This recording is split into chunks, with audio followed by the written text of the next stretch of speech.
And after these things, the cupbearer and the baker of the king of Egypt offended their lord, the king of Egypt. And Pharaoh was angry with his two officials, the chief of the cupbearers and the chief of the bakers, and he put them in custody at the house of the captain of the guard in the prison, the place where Joseph was confined. And the captain of the guard put Joseph in charge of them, and he ministered to them, and they were in custody for some time. And the cupbearer and the baker of the king of Egypt, who were confined in the prison, both of them had a dream, each man with his own dream in one night, and each dream with its own interpretation. And Joseph came to them in the morning and looked at them, and they were troubled. And he asked Pharaoh's officials who were with him in custody in his master's house, saying, "Why are your faces so sad today?" And they said to him, "We have had a dream, and there is no one to interpret it." And Joseph said to them, "Do not interpretations belong to God? Please tell it to me." And the chief of the cupbearers told his dream to Joseph and said to him, "In my dream there was a vine before me, and on the vine were three branches. And as soon as it budded, its blossoms came out, and its clusters ripened into grapes.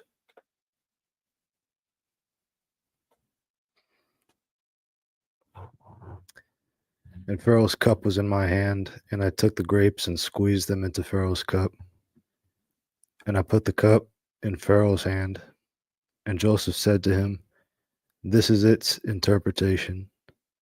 The three branches are 3 days. Within 3 more days, Pharaoh will lift up your head and restore you to your office, and you will put Pharaoh's cup into his hand according to your former custom when you were his cupbearer. But remember my being with you when it was well with you, or when it is well with you. And please do me a kindness and make mention of me to Pharaoh, and so have me brought out of this house. For I was actually kidnapped out of the land of the Hebrews, and here also I have not done anything that they should put me into the dungeon.' Now when the chief of the bakers saw that the interpretation was good, he said to Joseph, 'I also saw this in my dream. There were 3 baskets of white bread on my head, and in the uppermost basket there were all sorts of baked food for Pharaoh, and the birds were eating them out of the basket on my head.' And Joseph answered and said, 'This is its interpretation. The 3 baskets are 3 days. Within 3 more days, Pharaoh will lift up your head from you and will hang you on a tree, and the birds will eat your flesh from you. And the third day, and on the third day, which was Pharaoh's birthday, he made a feast for all his servants, and he lifted up the head of the chief of the cupbearers and the head of the chief of the bakers among his servants. And he restored the chief of the cupbearers to his cupbearing, and he put the cup into Pharaoh's hand. But the chief of the bakers he hanged, just as Joseph had interpreted to them. Yet the chief of the cupbearers did not remember Joseph, but forgot him.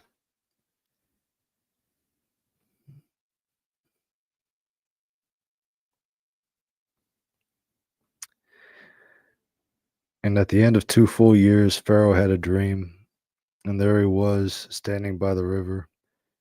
And there came out of the river 7 cows, fine looking and fat fleshed, and they grazed in the reed grass. Then there came up after them 7 other cows out of the river, ugly looking and thin fleshed, and they stood beside the other cows on the bank of the river. And the ugly looking and thin fleshed cows ate up the 7 fine looking and fat cows. Then Pharaoh awoke, and he slept and dreamed a second time, and there were 7 ears of grain coming up on one stalk, fat and good. Then there were 7 ears thin and scorched by the east wind that sprouted after them. And the thin ears swallowed up the 7 fat and full ears. Then Pharaoh awoke, and it was a dream. And in the morning his spirit was troubled, so he sent and called for all the magicians of Egypt and all its wise men, and Pharaoh told them told them his dream, but there was no one who could interpret them to Pharaoh. Then the chief cupbearer spoke to Pharaoh, saying, I do remember my sins today. Pharaoh was angry with his servants, and he put me in custody at the house of the captain of the guard, both me and the chief baker. And we both had a dream in one night. I and he, each of us had a dream with its own interpretation. And a young Hebrew man was there with us, a servant of the captain of the guard. And we told him our dreams, and he interpreted them for us. To each one he interpreted according to his dream. And as he interpreted to us, so it happened. Pharaoh restored me to my office, and he hanged the baker. Then Pharaoh sent and called for Joseph, and they brought him hastily out of the dungeon. And he shaved himself and changed his garments, and he came to Pharaoh. And Pharaoh said to Joseph, I have had a dream, but there is no one who can interpret it, and I have heard it said of you that when you hear a dream, you can interpret it. And Joseph answered Pharaoh, saying, It is not of me, God. It is not of me. God will give Pharaoh a favorable answer. And Pharaoh spoke to Joseph, In my dream, there I was, standing on the bank of the river, and there came out of the river 7 cows, fat-fleshed and fine-looking, and they grazed in the reed grass. Then there came up after them 7 other cows, poor and very ugly-looking, and thin-fleshed. I had never seen such in all the land of Egypt for ugliness. And the thin and ugly-looking cows ate up the first 7 fat cows, and when they had swallowed them, no one would have known that they had swallowed them, for they were still as ugly-looking as at the beginning. Then I awoke, and I saw this in my dream. There were 7 ears of grain coming up on one stalk, full and good. Then there were 7 ears withered thin and scorched by the east wind that sprouted after them. And the thin ears swallowed up the 7 good ears, and I told it to the magicians, but there was no one who could explain it to me. Then Joseph said to Pharaoh, Pharaoh's dream is one dream. What God is about to do, he has told Pharaoh.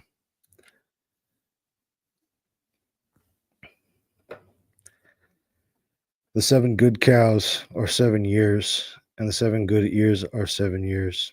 The dream is one. And the 7 thin and ugly-looking cows that came up after them are 7 years, and so are the 7 empty ears scorched by the east wind. They will be 7 years of famine. The matter is just as I have spoken to Pharaoh. What God is about to do, he has shown to Pharaoh. 7 years of great abundance are now about to come throughout all the land of Egypt. Then 7 years of famine will arise after them. And all the abundance in the land of Egypt will be forgotten, and the famine will consume the land.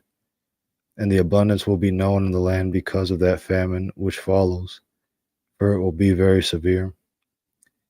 And as for the repeating of the dream to Pharaoh twice, it means that the matter is determined by God, and God will quickly bring it about. Now therefore, let Pharaoh look out for a discerning and wise man, and set him over the land of Egypt. Let Pharaoh take action to appoint overseers over the land, and take 1/5 of the produce of the land of Egypt in the 7 years of abundance. And let them gather all the food of these coming good years, and lay up grain under Pharaoh's authority for good in the cities, and let them keep it. And let the food become a reserve for the land against the 7 years of famine that will be in the land of Egypt, so that the land does not perish in the famine. And the word seemed good to Pharaoh and to all his servants. And Pharaoh said to his servants, Can we find such a man like this in whom the Spirit of God is?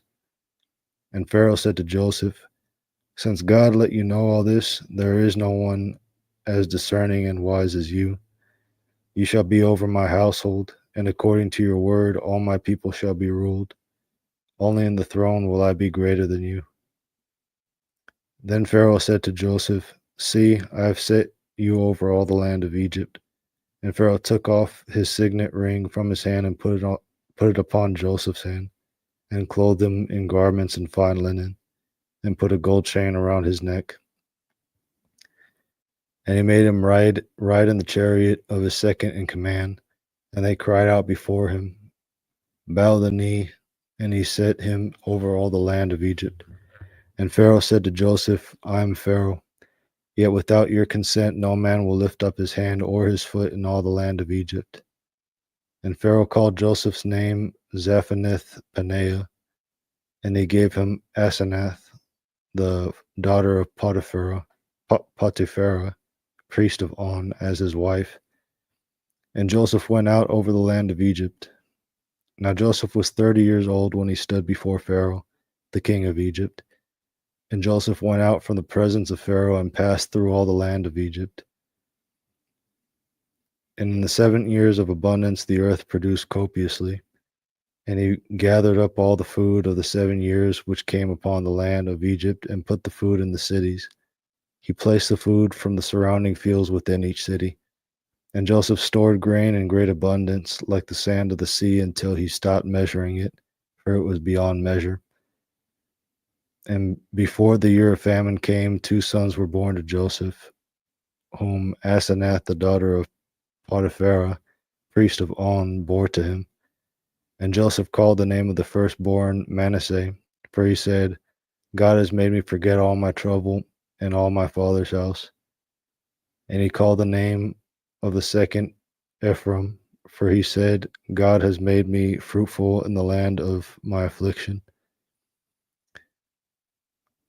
And the 7 years of abundance that came upon the land of Egypt came to an end.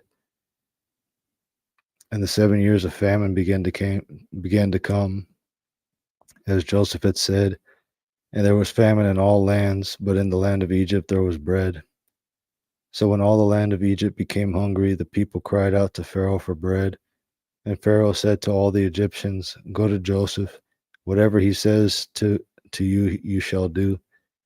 And when the famine was over all the face of the earth, Joseph opened all the storehouses of grain and sold the grain to the Egyptians. And the famine became severe in the land of Egypt.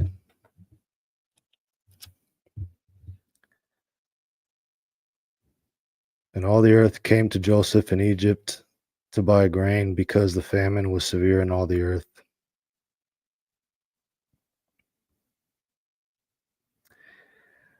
Now when Jacob saw that there was grain in Egypt, Jacob said to his sons, why do you keep looking at one another?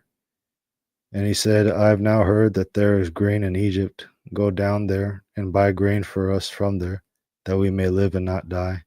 So Joseph's 10 brothers went down to buy grain from Egypt.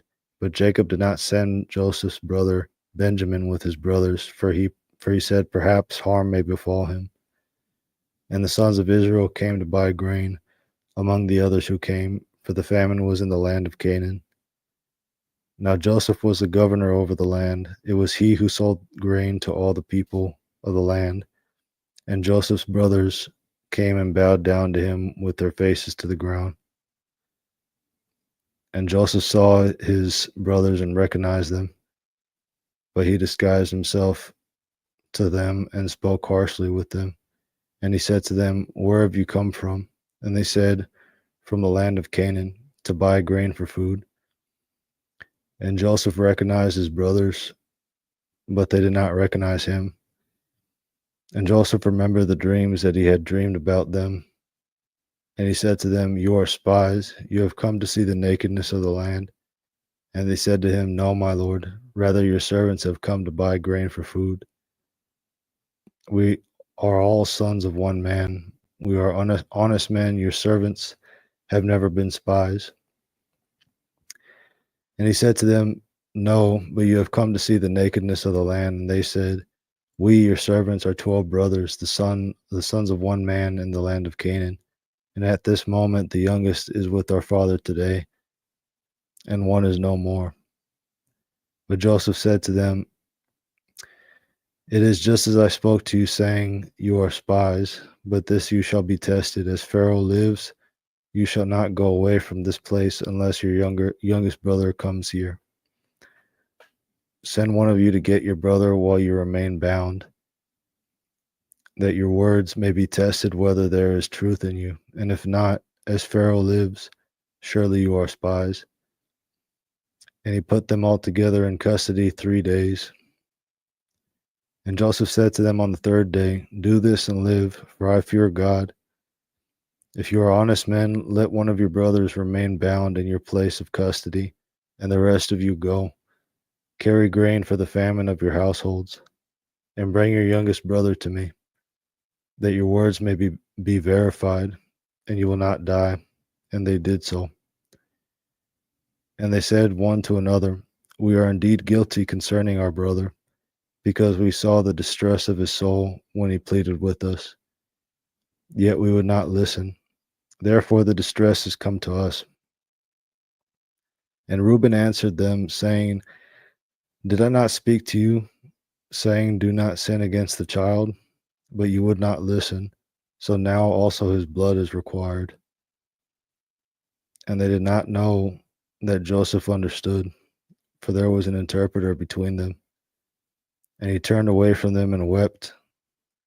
Then he turned to them and spoke to them, and he took Simeon from among them and bound him before their eyes.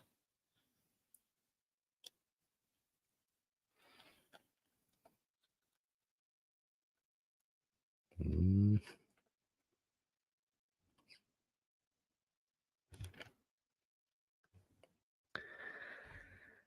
Then Joseph gave orders to fill their bags with grain and to restore every man's silver pieces to his sack and to give them provisions for the way.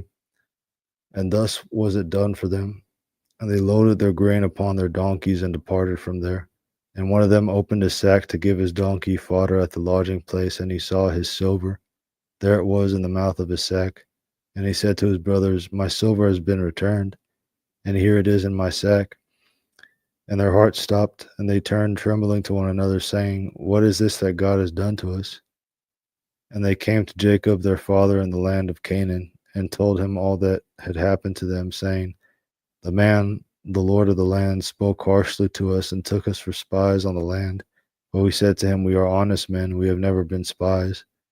We are 12 brothers, sons of our father. The one is no more, and the youngest is with our father today in the land of Canaan.